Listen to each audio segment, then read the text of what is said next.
Hi, welcome to Scott's Dock in Margate, New Jersey, and thank you for booking a boat rental with us today. This is an instructional video that's going to teach you how to safely and properly use one of our rental boats. A main piece of safety equipment required on every boat is a personal flotation device. They must be approved by the United States Coast Guard. They must be sized properly and are mandatory to be worn by water skiers and children of 12 years of age and younger. Now we're going to go over some common accidents and their causes. Capsizing, collisions and grounding, capacity of a vessel and safe loading, propeller safety and the dangers associated with a vessel's propeller, operator and passenger safety, safe seating, prevention of falling within the vessel, and the prevention of falling overboard. Here's an example of where not to ride on the boat. Bow riding is illegal in the state of New Jersey and can cause many accidents resulting in injury or death. Please keep all arms, legs, and appendages of any kind in the boat at all times while riding. In the event that someone falls overboard, please use the blue throwable personal flotation device. The red safety lanyard on all vessels is required to be clipped around the driver's wrist at all times. Drivers are prohibited from consuming any alcohol or drugs at any time while operating the boat. Navigation rules. Every vessel shall at all times maintain a proper lookout by sight and hearing, as well as by all available means appropriate so as to make a full appraisal of the situation and the risk of collision. Safe speed. Every vessel shall at all times proceed at a safe speed so that it can take proper and effective action to avoid collision and be stopped within a distance appropriate to the prevailing circumstances and conditions. Collision. Every vessel shall use all available means appropriate to determine if risk of collision exists. Any action to avoid collision shall be positive, made in ample time, and with due regard to the observance of good seamanship. If necessary, to avoid collision or allow more time to assess the situation, a vessel shall slacken its speed or take all way off by stopping or reversing its means of propulsion. Narrow channels.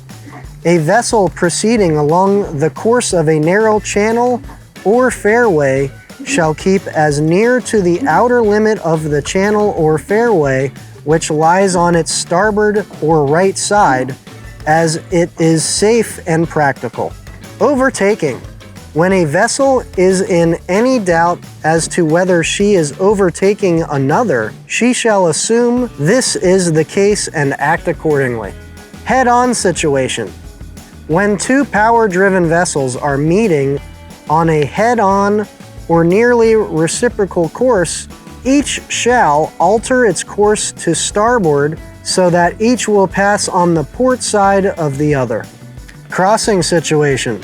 When two power vessels are crossing so as to involve risk of collision, the vessel which has the other on its starboard side shall keep out of the way and shall, if the circumstances of the case admit, avoid crossing ahead of the other vessel. Be sure to fold down your vessel's bimini top before you approach a low-lying structure like a bridge. Anchoring and mooring. A required piece of safety equipment on board every vessel is an anchor. Avoid anchoring in the middle of channels.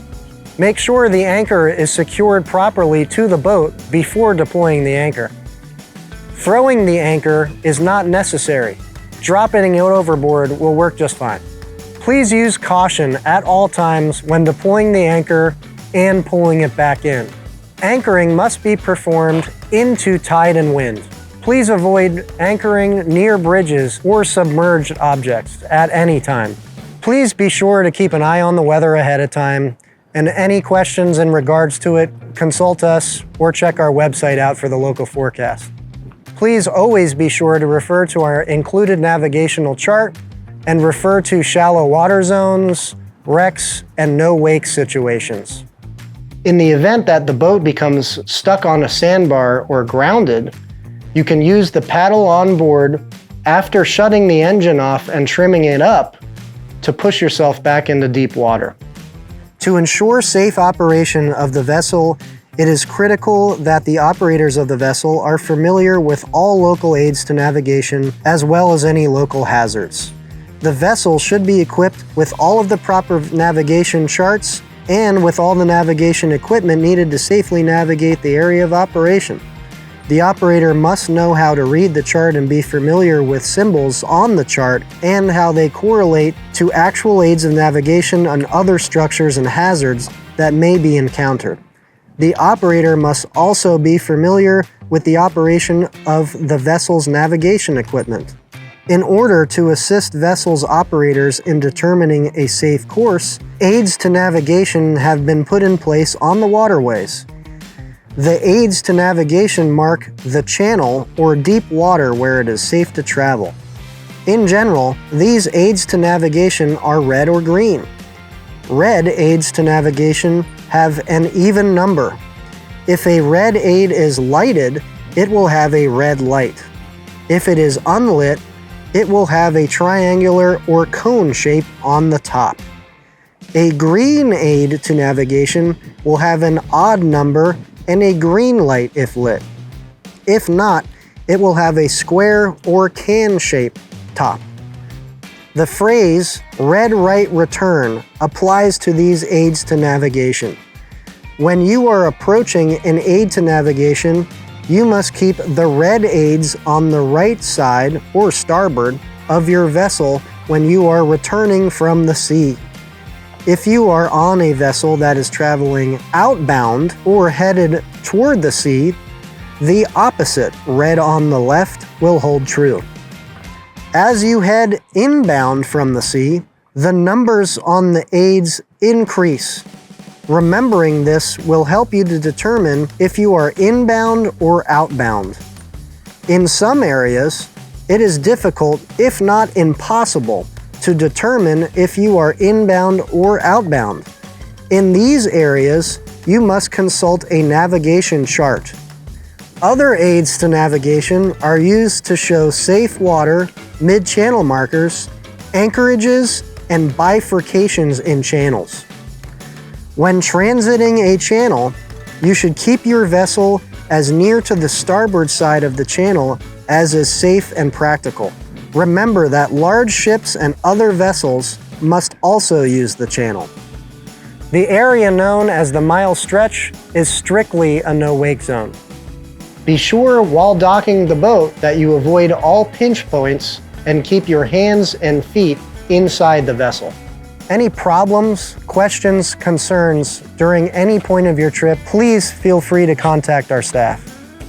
Thank you so much for renting a boat with Scott Stock in Margate, New Jersey, and we hope to see you guys again next time.